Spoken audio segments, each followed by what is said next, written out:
दूषण भे भूषण सरिस सुजस चारु चहु ओर।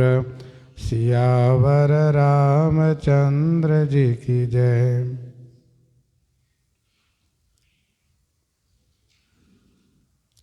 गोस्वामी जी महाराज पूर्व प्रसंग में वर्णन किए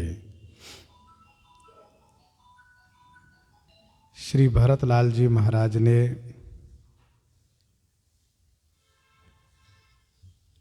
सभी को प्रणाम किए। महाराजा श्री मिथिलेश जी, श्री राम जी और गुरु जी को वंदन किए तथा सबसे कहा कि मेरे अनुचित को आप क्षमा कीजिएगा। फिर इसके बाद श्री भरतलाल जी ने अपने हृदय में जो सुंदर शारदा जी हैं उनको स्मरण किए, तो वह शारदा जी मन से मुख पर आ गई। वाणी के 4 निवास स्थान हैं, 4 रूप में सभी मनुष्यों में विराजती हैं। परा नाम से नाभि में विराजती हैं, पश्यंती नाम से हृदय में विराजती हैं, मध्यमा नाम से कंठ में विराजती हैं और वैखरी नाम से मुख पर विराजती हैं। श्री भरतलाल जी ने मानो उस परावाणी को स्मरण किया और वह सुंदर परावाणी रूपी शारदा हृदय से, नाभि से हृदय होकर के मुख पर आ गई। ध्यान देने वाली बात यह है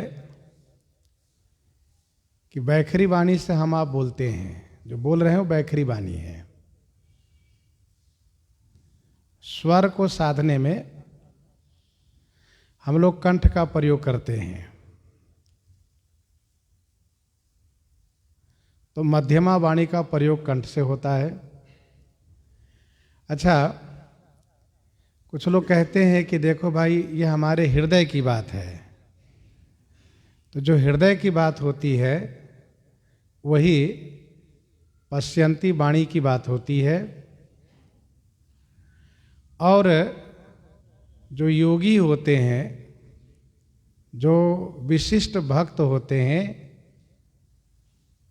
वह नाभि की वाणी से बोलते हैं।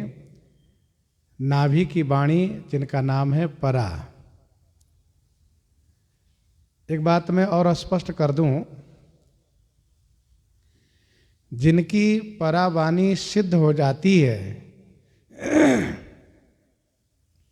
नाभि वाली वाणी जिनकी सिद्ध हो जाती है,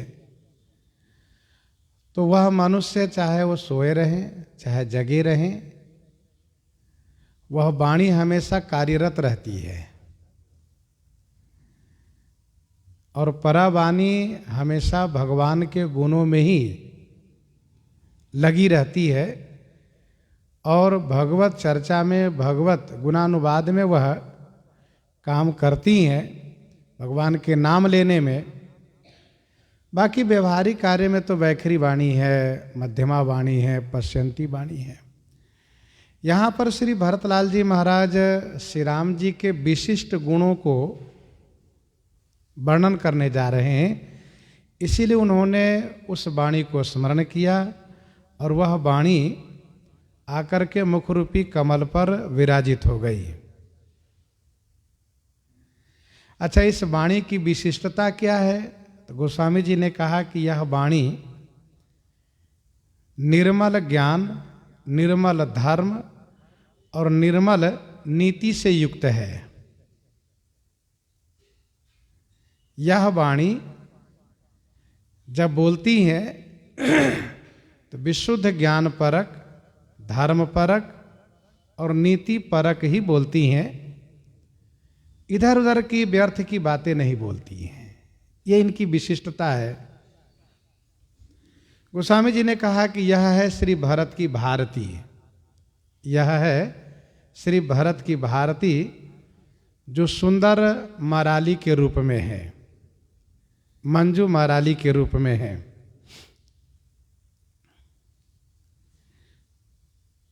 इसके बाद श्री भरतलाल जी ने ज्ञान रूपी नेत्र से पूरे समाज को देखा। सारा समाज स्नेह में शिथिल है।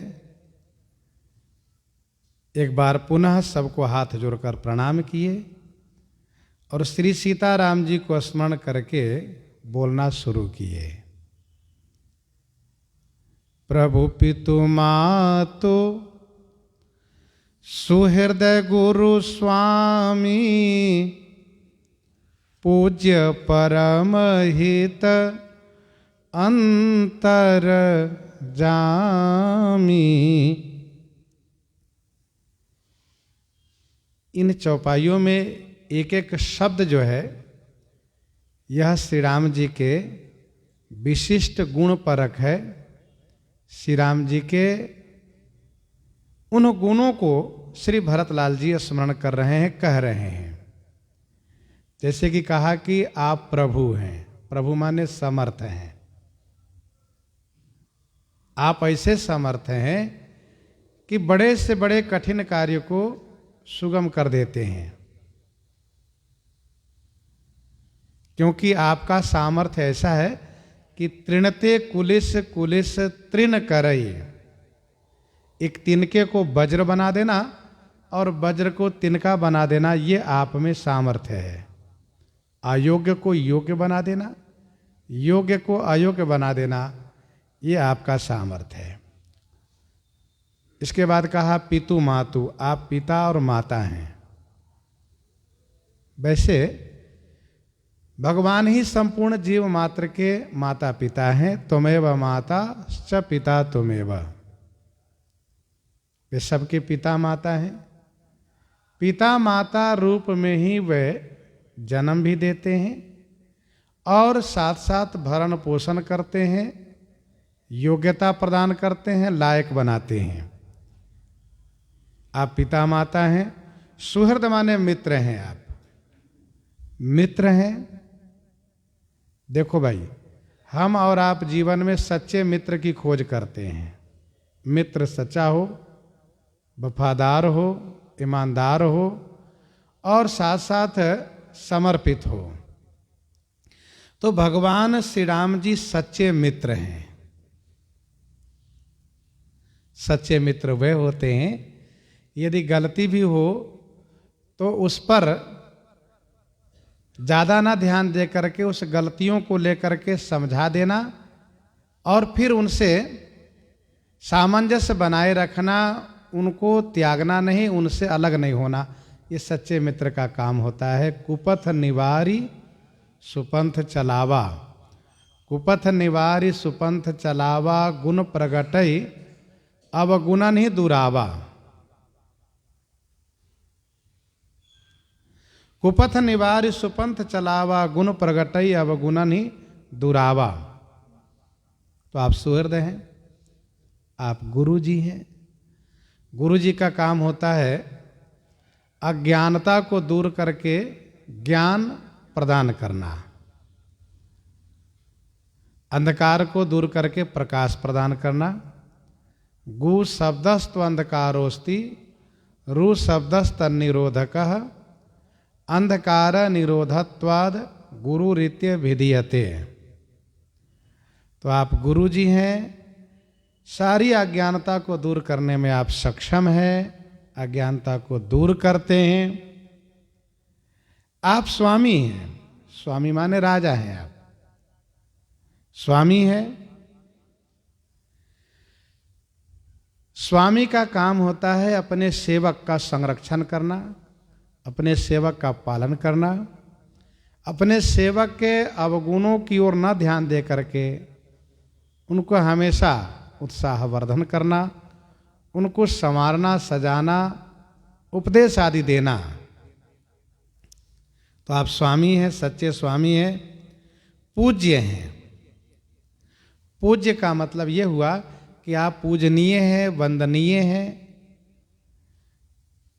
वैसे श्री राम जी सबसे पूज्य हैं, संसार की सभी शक्तियों से पूज्य हैं श्री राम जी। शिव अज पूज्य चरण रघुराई, मुँह पर कृपा परम मृदुलाई। शिव आज पूज्य, जब शिव आज पूज्य उनसे पूज्य हैं तो स्वाभाविक है कि सबसे पूज्य हैं। शिव जी संहार के देवता हैं, ब्रह्मा जी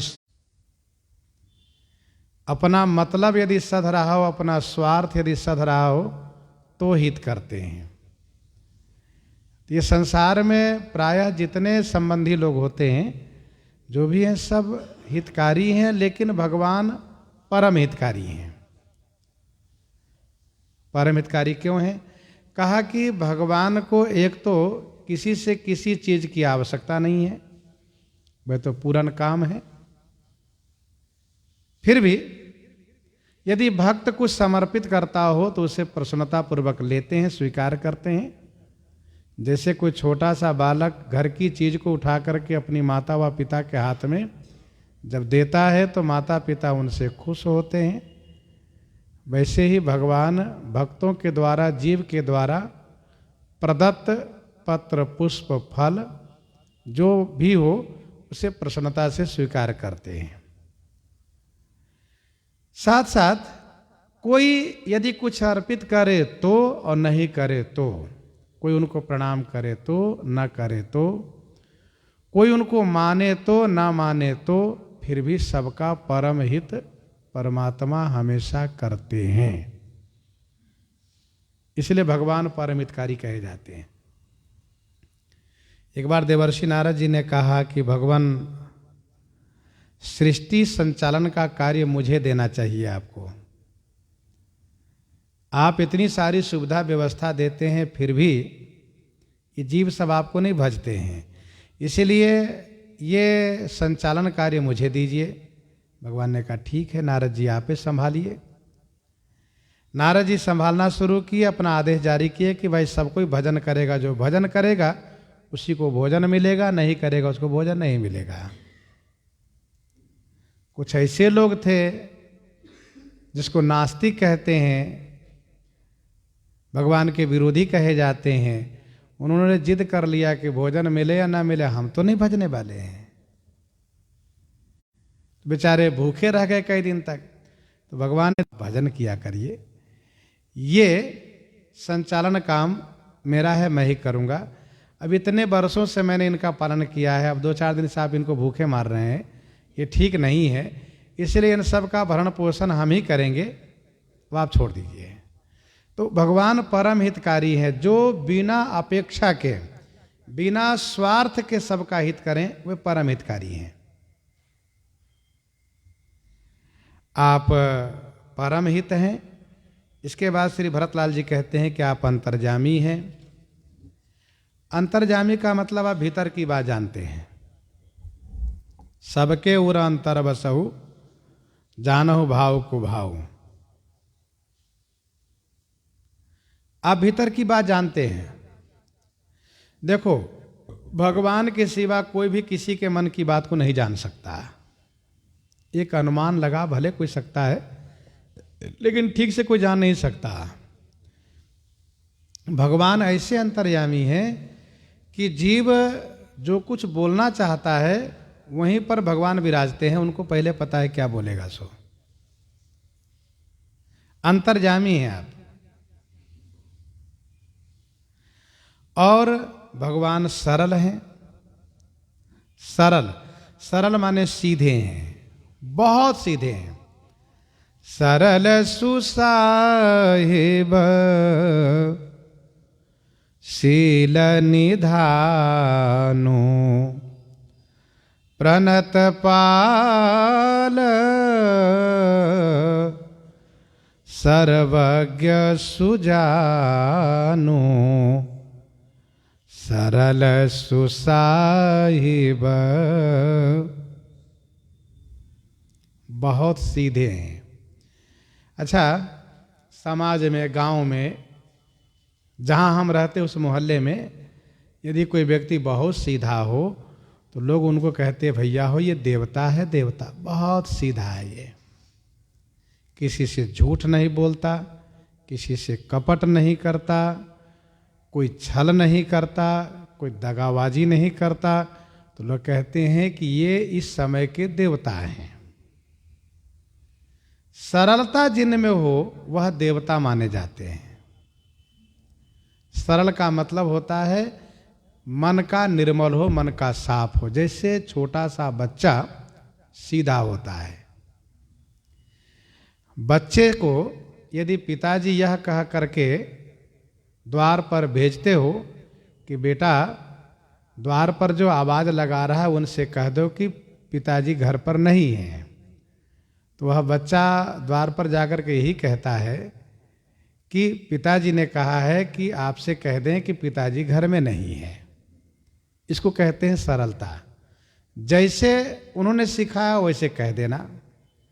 अच्छा, मन में कोई भी बात को नहीं छुपाना, ये सीधापन का अर्थ होता है, सरलता का।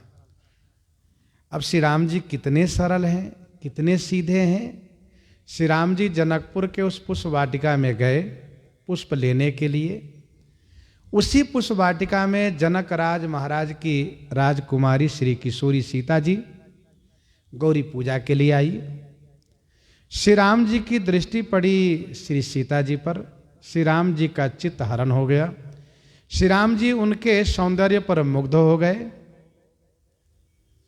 अब जब पुष्प लेकर के गुरु जी के पास आए तो गुरु जी ने ये जानना चाहा कि राघव बहुत देरी लगा दिए पुष्प लाने में, क्या बात है।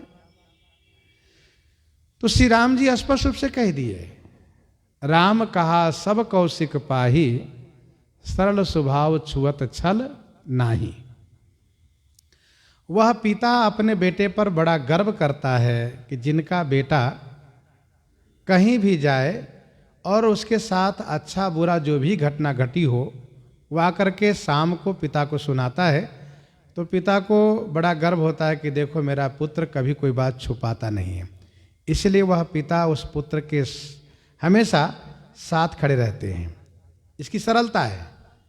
जो कुछ हुआ बता देना, अच्छा हुआ सो, बुरा हुआ सो, अच्छा किया सो, बुरा किया सो, सम्मान किया व अपमान किया, ये सभी बात बता देना। तो श्री राम जी बड़े सरल हैं। विनय पत्रिका 135 में गोस्वामी जी ने लिखा कि सकृत प्रणाम प्रणत जस वर्णत श्रीराम।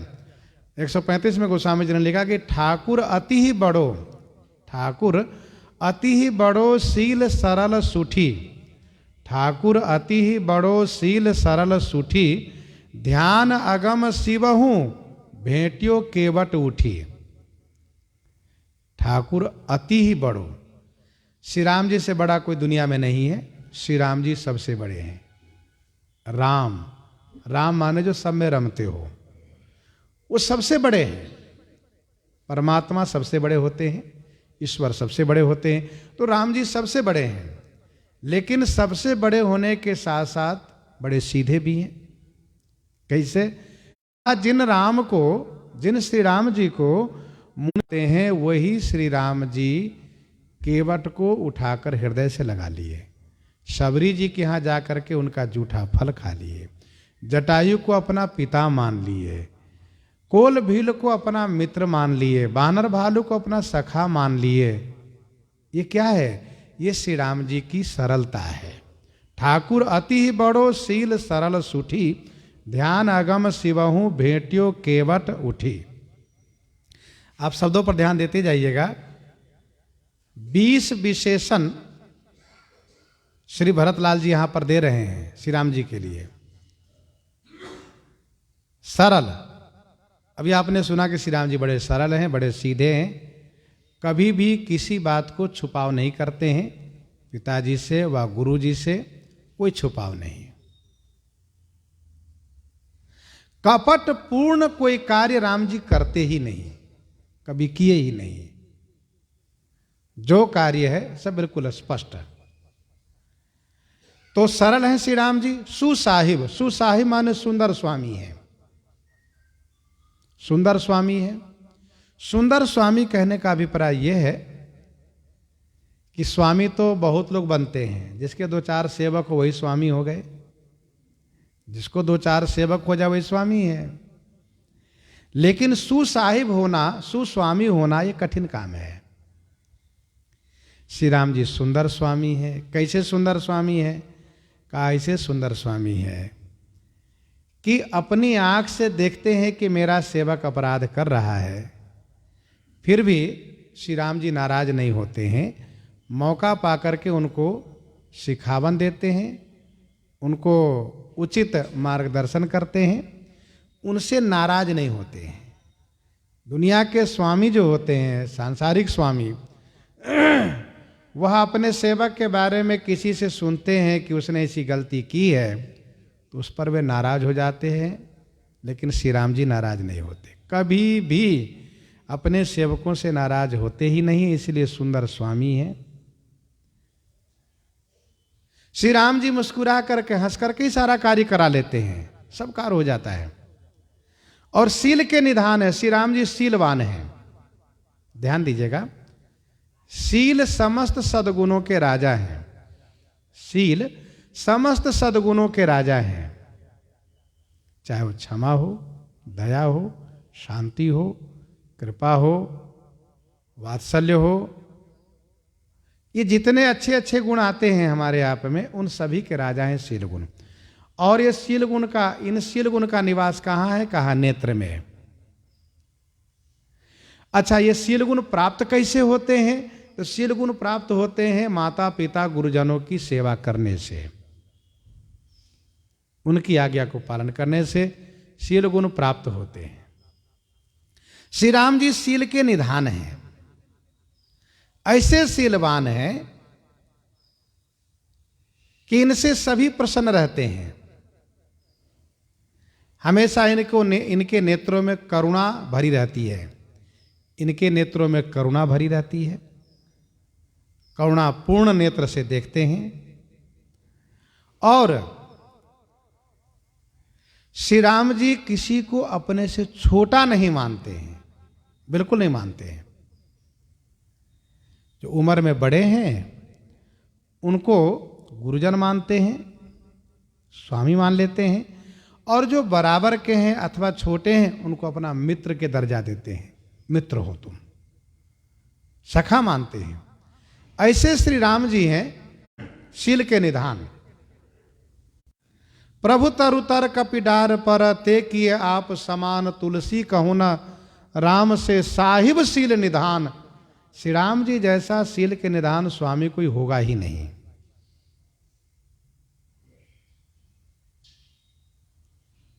ऐसे शीलवान है। शीलवान व्यक्ति से सब कोई प्रसन्न रहता है, सब कोई खुश होता है।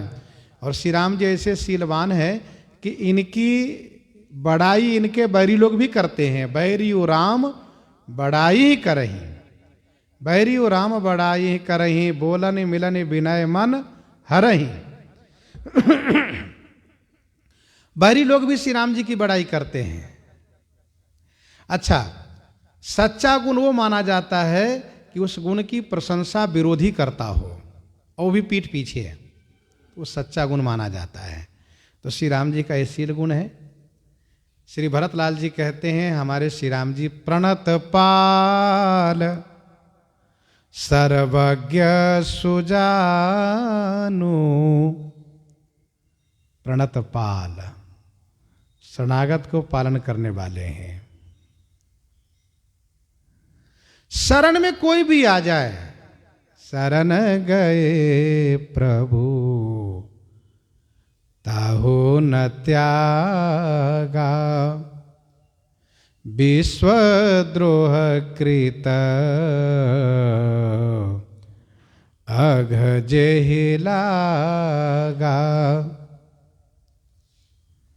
श्री राम जी स्वयं कहते हैं कि शरणागत कह जे तजहि, निज अनहित अनुमानी, ते नर पावर पापमय तिन्हि विलोकत हानि।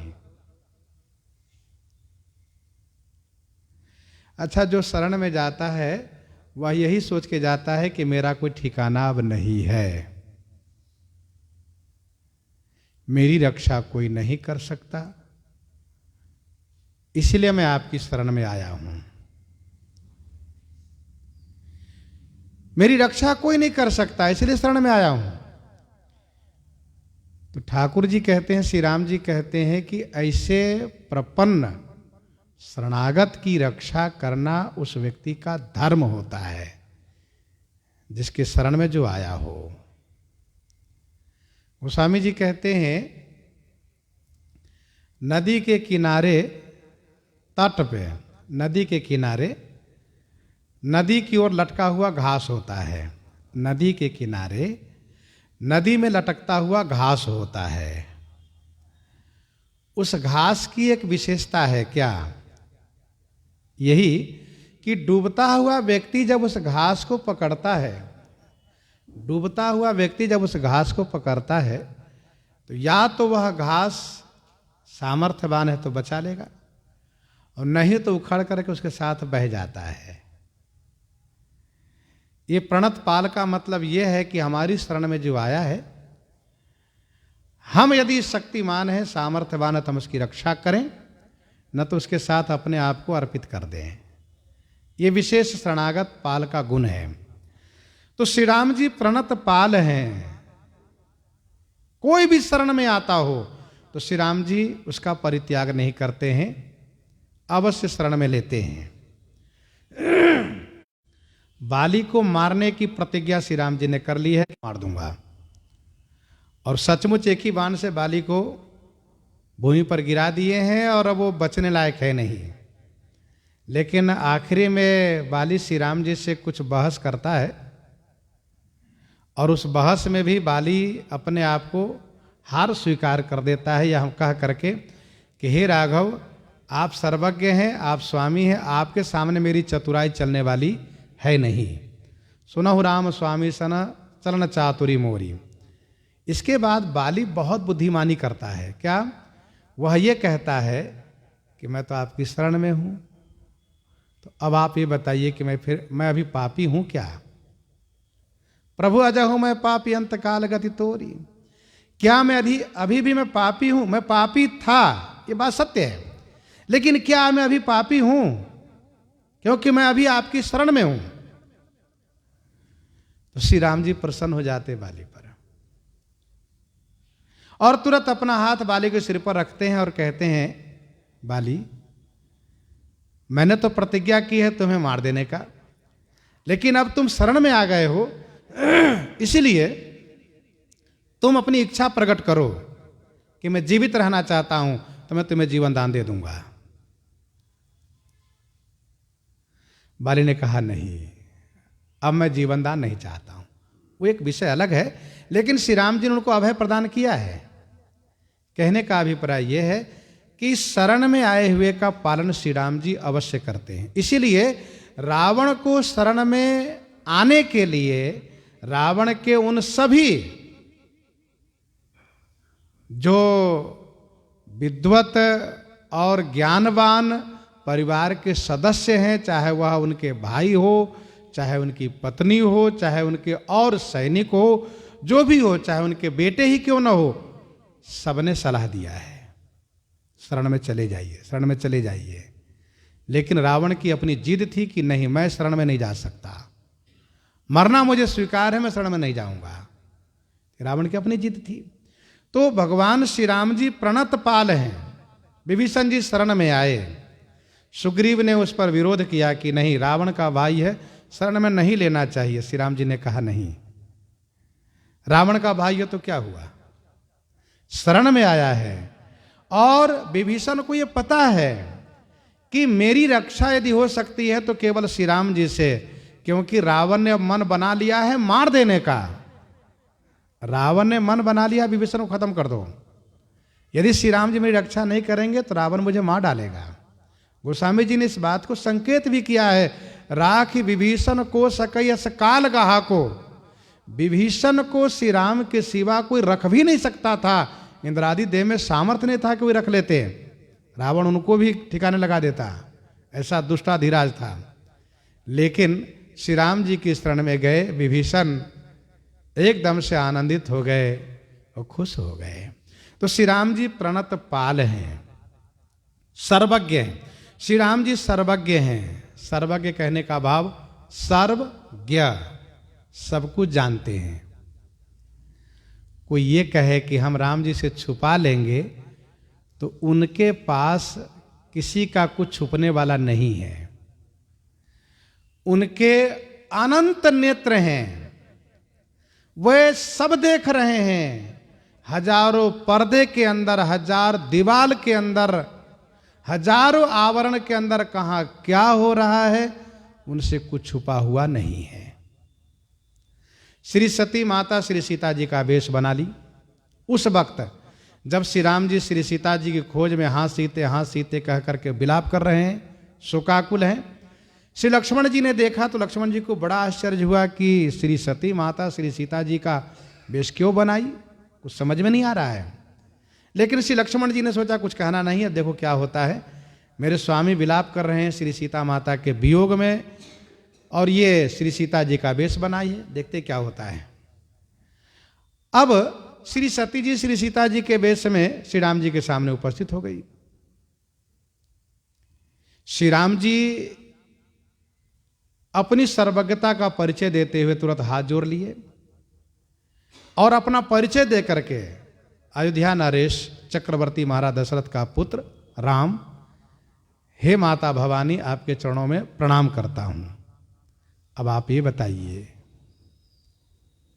कि श्री शंकर जी कहाँ हैं, आप अकेली क्यों घूम रही हैं वन में? बस इतना कहते श्री सती जी एकदम से लज्जित हो गई। इस विषय को यहां पर कहने का अभिप्राय यह है कि श्री राम जी सर्वज्ञ हैं। श्री राम जी से किसी का कुछ भी नहीं छुप सकता। और तो और बाली बहुत होशियारी करना शुरू किया, बहुत अपने आप को बुद्धिमान बनना शुरू किया, तो श्री राम जी ने ऐसी बात कह दी कि बाली बिल्कुल लज्जित हो गया। श्री राम जी ने कहा, सुनो, तू बड़ा अभिमानी है और बड़ा मूर्ख है तू। बाली ने कहा, कैसे? कहा, तुम्हारी मूर्खता ये है, तुम्हारा अभिमान ये है कि तुम्हारी पत्नी ने तुमको सलाह दिया, तुमको सिखाया कि श्री राम के द्वारा रक्षित सुग्रीव है, उनको मारने व उनसे लड़ने मत जाइए, पर तुमने उनकी बात नहीं मानी। ये सत्य है कि नहीं? बाली बिल्कुल चुप रह गया, लज्जित हो गया।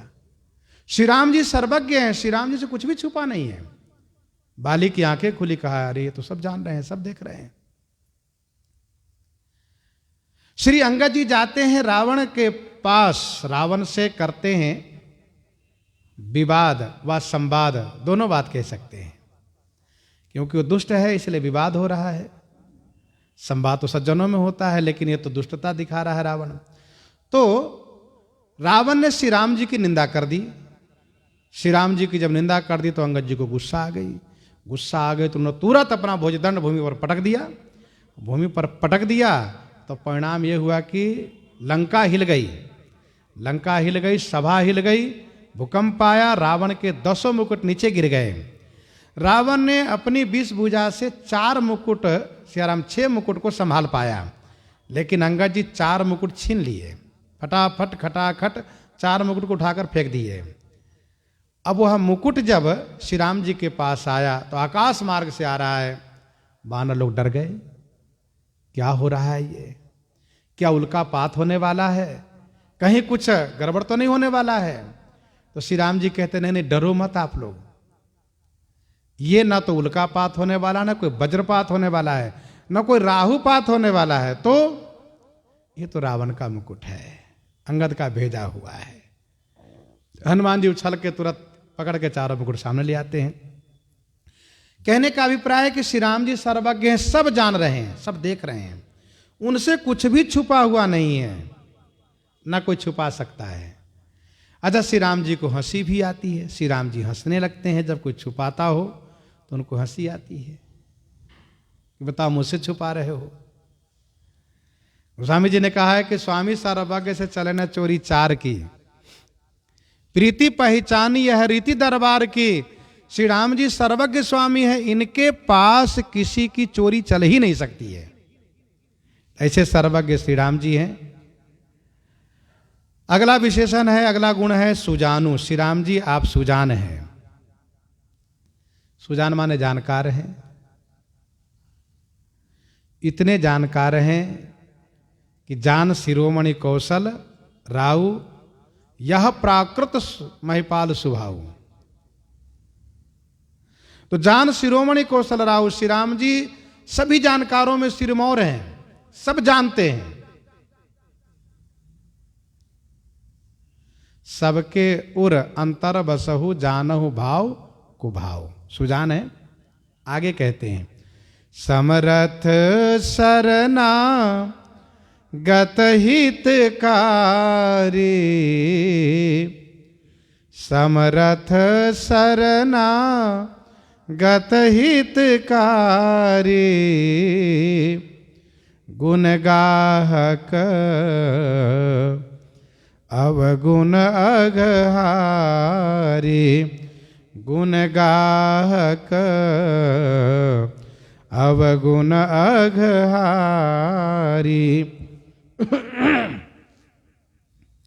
आप समर्थ हैं, सामर्थ्यवान हैं। प्रभु शब्द का ही अर्थ होता है समर्थ होना।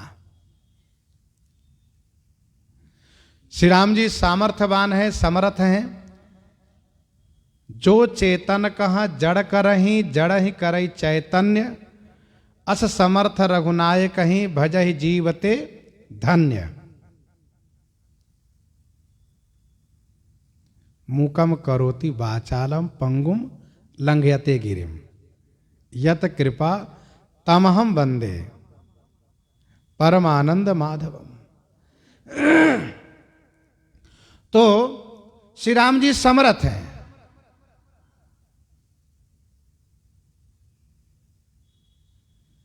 आप पूर्ण रूप से सामर्थ्यवान हैं। शरणागत हितकारी है, शरणागत को हित करने वाले हैं। श्री राम जी शरणागत के हितकारी हैं।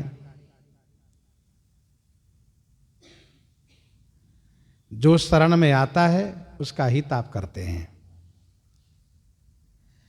सच्चाई यह है कि भगवान अपने भक्त के पक्षधर हैं। यद्यपि सम नहीं राग न रोसु, गहे न पाप पुण्य गुण दोषु, तदपि करहि सम विषम विहारा, भगत भगत हृदय अनुसारा, भगत भगत हृदय अनुसारा।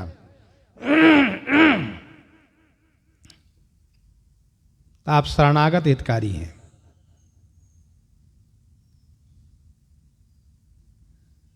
गजेंद्र आखिरी में शरण में आया।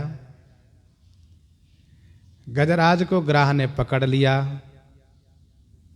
था बड़ा परिवार वाला, बहुत बलवान था, लेकिन ग्राह जल का जीव है। उसने इनका टांग पकड़ लिया तो छोड़ने का नाम ही नहीं लेता है। अब उस गज को सहयोग में उनकी पत्नी, उनके बच्चे सब लगे, लेकिन बाहर ग्राह गज को बाहर निकलने नहीं दे रहा है। धीरे धीरे करके गज के परिवार के लोग सब चल दिए। आखिरी में एक आशा थी कि पत्नी रहेगी, उसने भी मुंह घुमाया और चल दिया। तो गज ने कहा तुम भी जा रही हो? तो उसकी पत्नी ने कहा तो हम क्या करें, अब तुम बचने लायक होने तो हम क्या करें। मानो ये संकेत ये है कि जब व्यक्ति काल के ग्रास बनता है, जब काल के हवाले होता है, तो वहां पर कोई उसके साथ खड़ा नहीं होता है। एक एक करके सब साथ छोड़ देता है। चाहे कोई भी अपने बहुत प्रियजन कहे जा रहे हो। गज को सबने छोड़ दिया। गज भी हिम्मत नहीं हार रहा है, वो लड़ाई कर रहा है, संघर्ष कर रहा है। और करते करते फिर जब परिवार वाले मुंह मोड़ लिए, तब देवी देवताओं को स्मरण करना शुरू किया, लेकिन कोई देवी देवता इनकी रक्षा में आए नहीं। आखिरी में जब वह देखा कि अब मैं बच नहीं पाऊंगा, तो आखिरी वक्त उसने भगवान को याद किया। सूंड में कमल का फूल लिया और भगवान की शरणागति ग्रहण किया। कहा प्रभु आप ही बचा सकते हैं, बाकी दुनिया की कोई शक्ति मुझे बचा नहीं सकती है। भगवान ने तुरंत गरुड़ पर बैठ करके प्रस्थान किए और गरुड़ से कहा कि जल्दी चलो जल्दी चलो। गरुड़ ने कहा कि महाराज मैं तो जल्दी से चल ही रहा हूं। कहा नहीं और जल्दी चलो।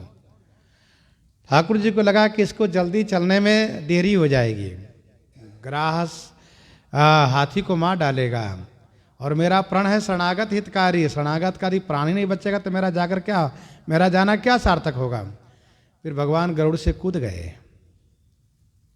और उनका कूदना मानो तुरंत गज के पास पहुंचना हुआ और आकर के तुरंत गज को खींच करके बाहर किए, ग्राह को मार डाले।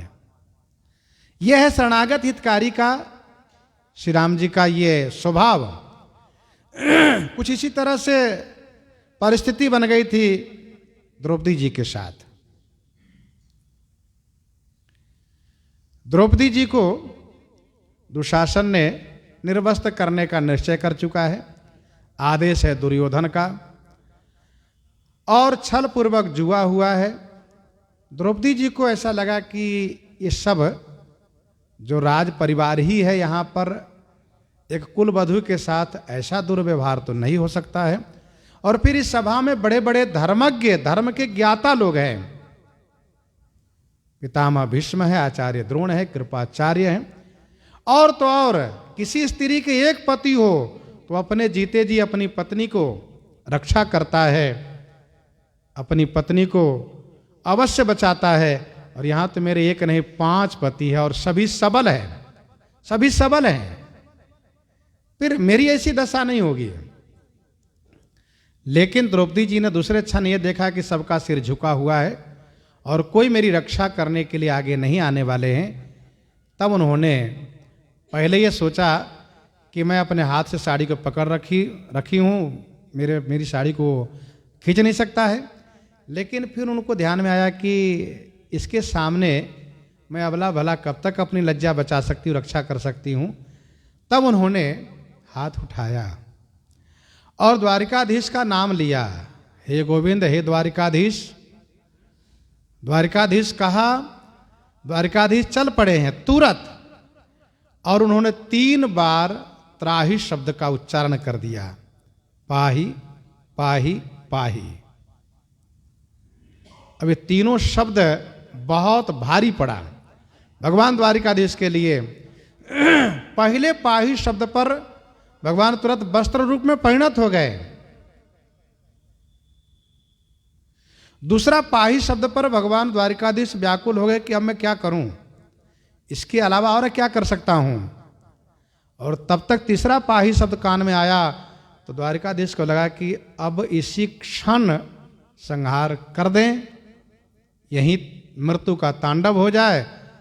तो भगवान अपने आप पर संयम किए। द्वारिकाधीश जी सोचा कि यहाँ कुछ अपने लोग भी है, क्योंकि जब मारकाट शुरू होगा तो अपना पराया कुछ नहीं देखा जाएगा, सब मारे जाएंगे। इसीलिए भगवान अपने आप को संभालते हैं। प्रथम बढ़े पटबिय विकल चहत चकित निज काज। तो यह शरणागत हितकारी, क्योंकि पांडव इनके शरण में है, इनके साथ छल हो रहा है और पांडवों के पक्ष भी लेना है। इसलिए द्वारिकाधीश शरणागत हितकारी कहे जाते हैं। भगवान श्री राम जी शरणागत हितकारी कहे जाते हैं। शरणागत का हित करना, शरण में जो आ जाए उसका हित करना, ये श्री राम जी का स्वभाव है। गुण गाहक अवगुण अघहारी। गुण गाहक अवगुण अघहारी। गुण गाहक अर्थात गुणों को ग्रहण करने वाले हैं। गुण गाहक माने गुणों को ग्रहण करने वाले हैं। अवगुण और अघ को हरने वाले हैं आप। गुण गाहक। संसार में जितने हैं सब में गुण अवगुण दोनों हैं। संसार में जितने हैं गुण अवगुण दोनों सबके साथ है, क्योंकि विधि प्रपंच गुण अवगुण साना। विधि प्रपंच गुण अवगुण साना, गुण अवगुण से युक्त सारा संसार है। ना तो कोई सर्वथा गुणवान है, ना कोई सर्वथा अवगुणवान है। ना किसी में केवल दोष ही दोष है, ना किसी में केवल गुण ही गुण है। जिसमें बहुत गुण है उनमें कोई बहुत बड़ा दोष भी रहता है, जिनमें बहुत बड़े बड़े दोष है उसमें कोई बहुत बड़ा गुण भी होता है। लेकिन भगवान गुण गाहक हैं, केवल गुण को ग्रहण करते, अब गुण की ओर देखते नहीं है। अब गुण तजी सब के गुण गही, अब गुण तजी सब के गुण गही, विप्रधेनु हित संकट सहही, विप्रधेनु हित संकट सहही। ऐसे श्री राम जी हैं जो अवगुणों को त्याग कर केवल गुण का ग्रहण करते हैं।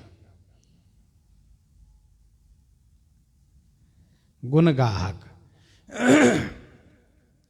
देखो, गुण ग्राहकता गुण आ जाना ये बड़ी बात है। हम लोगों में एक बड़ा दोष है क्या, गुण को कम देखते हैं, दोष को ज्यादा देखते हैं। कहीं भी कोई बढ़िया चीज बना होगा तो देख करके हम कहेंगे यहां ये चीज नहीं है, ये जरूर देख लेंगे। सारी अच्छाई को नहीं देखेंगे, एक बुराई पर हमारी दृष्टि जरूर चली जाएगी।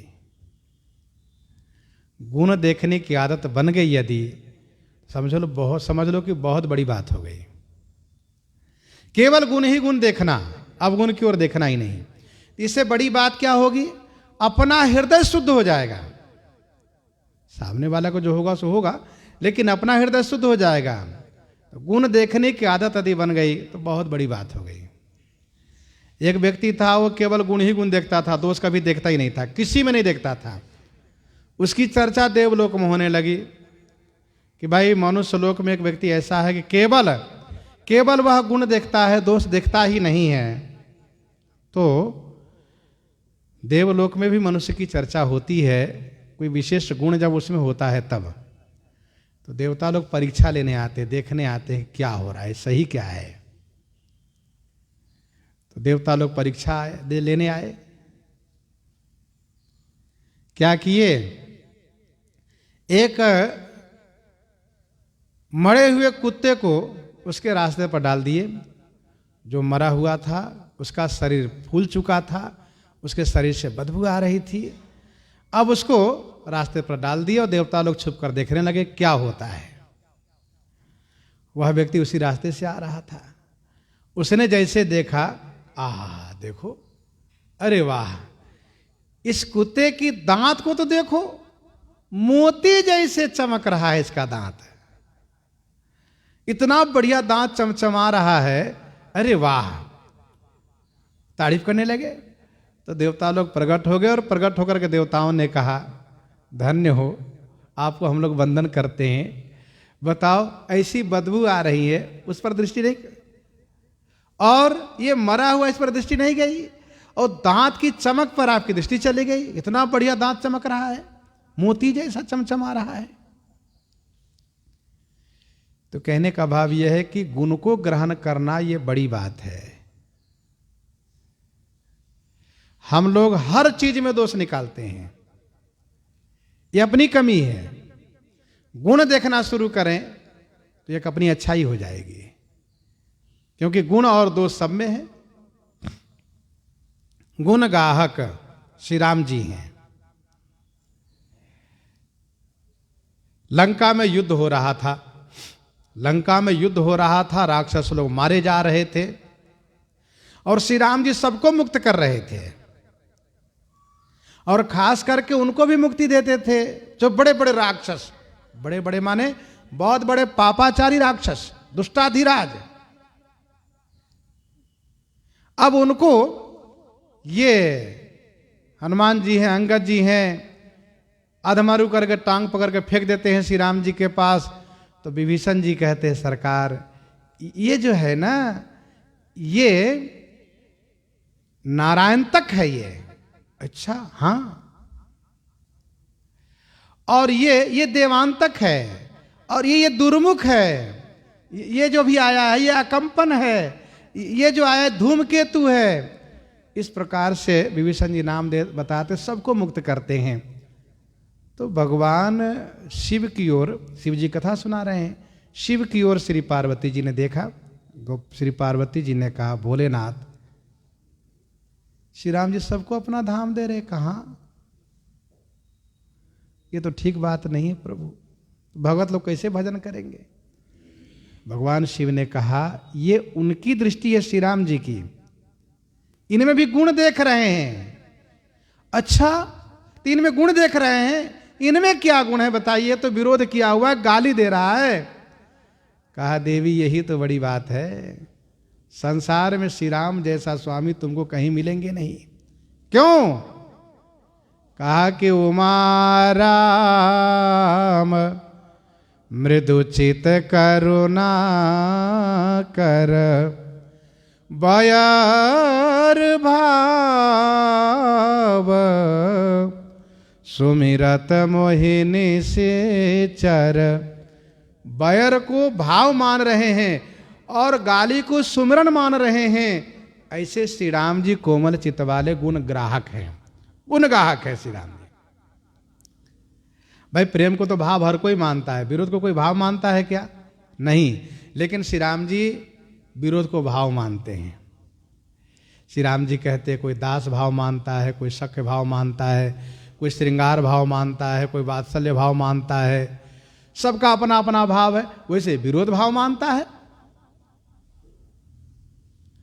वैसे श्रीमद् भागवत जी में भी शिशुपाल की मुक्ति पर यह चर्चा है वहां पर कि ऐसे गाली देने वाले को, ऐसे विरोधी को भगवान अपने धाम कैसे दिए है।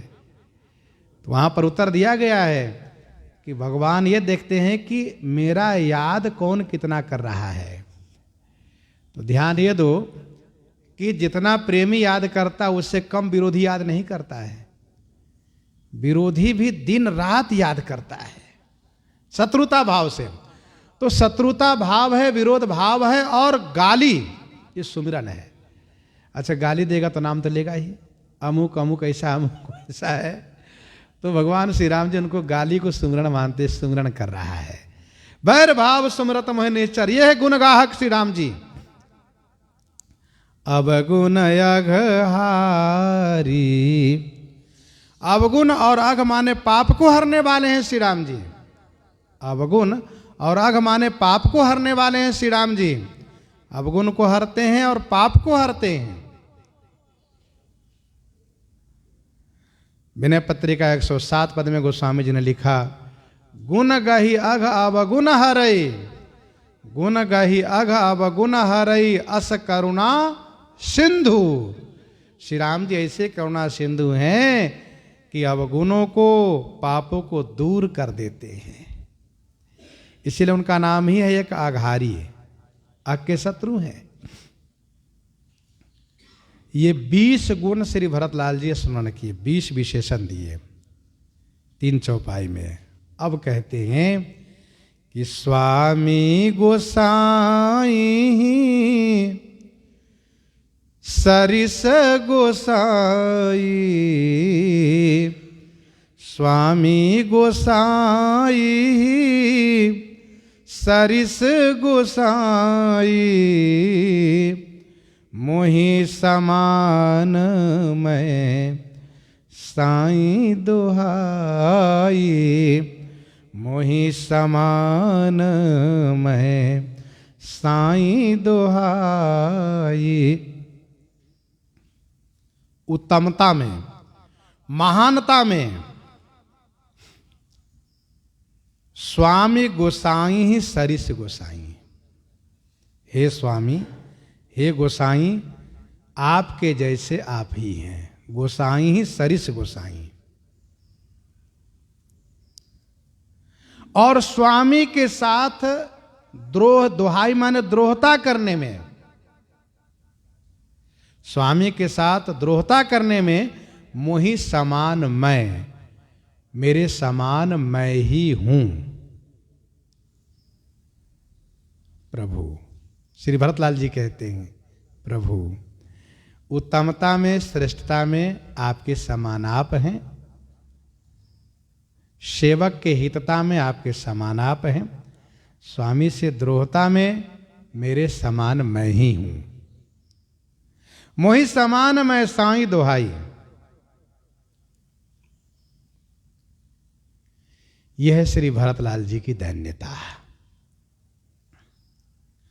श्री राम जी श्रेष्ठ गोसाई हैं, श्रेष्ठ स्वामी हैं। सो गोसाई नहीं दूसर कोपी, भुजा उठाई कहूं पन रोपी। सो गोसाई नहीं दूसर कोपी, भुजा उठाई कहूं पन रोपी। श्री राम जी के जैसे श्री राम जी हैं। विनय पत्रिका 171 पद में गोस्वामी जी ने लिखा, स्वामी सेवक की हितता। और वहीं विनय पत्रिका 258 में गोस्वामी जी ने लिखा, बड़ो साई द्रोही पै सेवक हित साई। 258 में। तो मोहि समान मैं साई दोहाई, मेरे समान स्वामी के द्रोहता में मैं ही हूं। दोहाई का एक अर्थ शपथ भी होता है। मैं शपथ पूर्वक कहता हूं कि अधमता में मेरे समान मैं ही हूं। ये दूसरे अर्थ में। प्रभु पितु बचन मोह बस पेली, आयऊ इहाँ समाज सकेली। प्रभु पितु बचन मोह बस पेली, प्रभु पितु बचन मोह बस पेली, आयो यहाँ समाज सकेली। प्रभु पिता के वचन को पेली माने उल्लंघन करके, प्रभु माने आप, और पिताजी के वचन को मोहबस, मोहबस माने अज्ञानता बस, पेली माने उल्लंघन करके, ना मान करके, समाज सकेली यहां आयो। समाज सकेली माने समाज को एकत्र करके मैं यहां चला आया। प्रभु पितु वचन मोह बस पेली, आयो यहां समाज सकेली। सरकार, मेरा तो धर्म था कि आपके वचन, पिताजी को वचन को पालन करता, लेकिन अज्ञानतावश मैंने पालन नहीं किया। प्रभु का वचन क्या है? कहा प्रभु का वचन है, कहा बस संदेश भरत के आए, कहा बस संदेश भरत के आए, नीति न तजिए राज पद पाए, पाले हु प्रजहि करम मन बानी, से यहु मातु सकल सम जानी, और निवाहे हो भाई भाई, करि पितु मातु सुजन सेवकाई। लेकिन मैंने नहीं माना। इस संदेश सुमंत्र जी द्वारा महाराज के सामने कहा गया, और गुरुजी महाराज ने सभा में यह कहा कि सुन सुख लहब राम वैदेही, इससे इसका संकेत है। पिताजी का वचन, पिताजी ने यह कहा था कि सुदिन सोधि सब साज सजाई, देव भरत कह राज बजाई, प्रिया सरिस परिहरहु मांगु विचार विवेक, जेहि देखो अब नयन भरी भरत राज अभिषेक। पिताजी के वचन को भी बड़ी सभा में गुरुजी ने सुनाया, लेकिन मैंने नहीं माना। और समाज को सकेली माने एकत्र करके आप पर दबाव बनाने के लिए, समाज को एकत्र करके यहां पर आया, आप पर दबाव बनाने के लिए सबको लेकर आया। गुरुजी, माताजी, प्रजाजन, मंत्रीजन, सब लोग आप पर दबाव बनावे जिससे आपका धर्म छूट जाए। तो मैं तो आपको धर्म छुड़ाने के लिए आया। सरकार जग भल पोच ऊंच अरु नीचू, जग भल पोच ऊंच अरु नीचू, अमिय अमर पद माहुर मीचू, अमिय अमर पद माहुर मीचू। जग भल पोच ऊंच अरु नीचू, अमिय अमर पद माहुर मीचू। जगत में भला हो चाहे पोच हो, भल माने अच्छा, पोच माने बुरा। ऊंच अरु नीचू, ऊंच माने बड़े हो और नीच माने छोटे हो। जगत में चाहे अच्छे हो या बुरे हो, ऊंचे हो चाहे नीचे हो, बड़े हो चाहे छोटे हो। अमिय अमर पद, अमर पद को प्रदान करने वाला अमृत हो और चाहे मृत्यु को देने वाला माहुर माने जहर हो। सरकार संसार में जितने हैं, चाहे अच्छे हो चाहे बुरे हो, चाहे बड़े हो चाहे छोटे हो, चाहे अमरत्व देने वाला अमृत हो चाहे मारने वाला जहर हो, राम रजाई मेटी मन माही, देखा सुना कतहु को नाही, देखा सुना कतहु को नाही, राम रजाई मेटी मन माही। राम रजाई मेटी मन माही, देखा सुना कतहु को नाही। श्री राम जी की रजाई माने आज्ञा को, मन माही मेटी माने मन से मिटा दे। श्री राम जी की आज्ञा को, आपकी आज्ञा को मन से मिटा दे। को कतहु नाही देखा और सुना। को माने कोई भी, कतहु माने कहीं भी। कोई भी व्यक्ति कहीं भी रहने वाला, न तो उसके बारे में देखा, न तो उसको देखा गया, न उसके बारे में सुना गया, जिसने श्री राम जी की आज्ञा को न मानी हो और जिसने श्री राम जी की आज्ञा को मिटा दिया हो। केवल केवल मुझे छोड़ करके कोई ऐसा नहीं है जो आपकी आज्ञा को न मानता हो। वचन कर्म की बात तो बहुत दूर रही, मन से भी कोई आपकी आज्ञा को मिटा नहीं सकता, चाहे वो अमृत हो चाहे जहर हो, चाहे अच्छा हो चाहे बुरा हो। इसी बात को श्री गुरु वशिष्ठ जी महाराज ने प्रथम गोष्ठी में कहा है।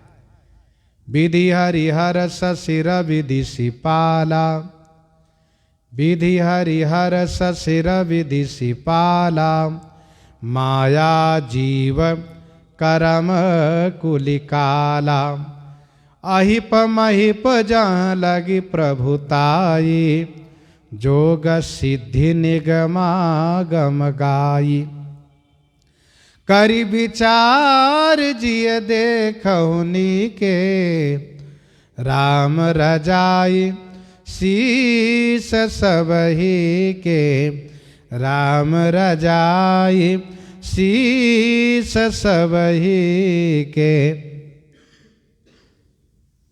सबके सिर पर श्री राम जी की आज्ञा है। और समुद्र कहता है कि प्रभु आयसु जही कहाँ जसा हई, सोत ही भांति रहे सुख लाई। जिसके लिए श्री राम जी की जैसी आज्ञा है वह उसी में रहे, उसी में उसको सुख मिलेगा। तो मैंने यह कहीं भी न देखा न सुना कि जो आपकी आज्ञा को अवहेलना किया हो, परंतु सो मैं सब विधि किन्हीं ढिठाई, सो मैं सब विधि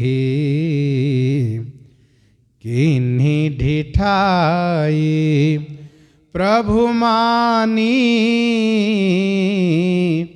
स्नेह सेवकाई प्रभु मानी स्नेह सेवकाई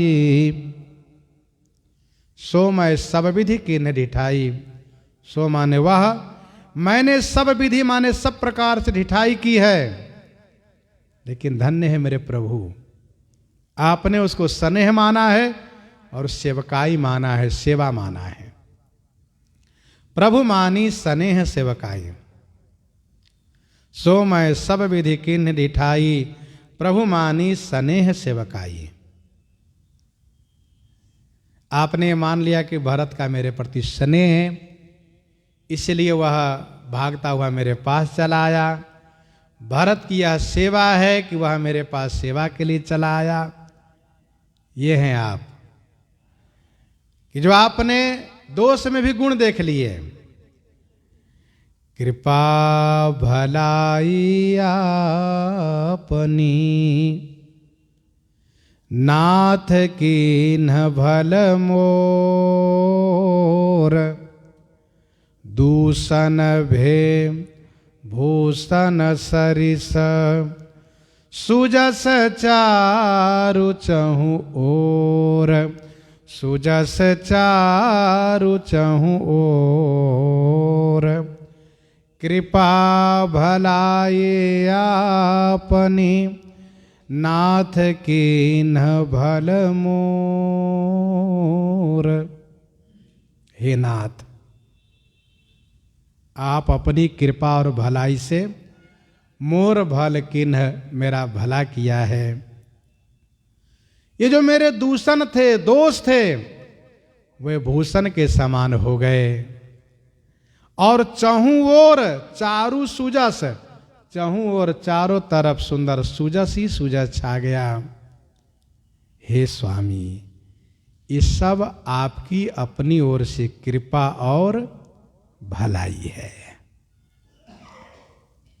श्री भरतलाल जी महाराज इस प्रकार से श्री रघुनाथ जी से कह रहे हैं। प्रसंग को यहीं पर हृदयांगम करते हुए आइए श्रवण करते हैं श्री पार्वती मंगल से।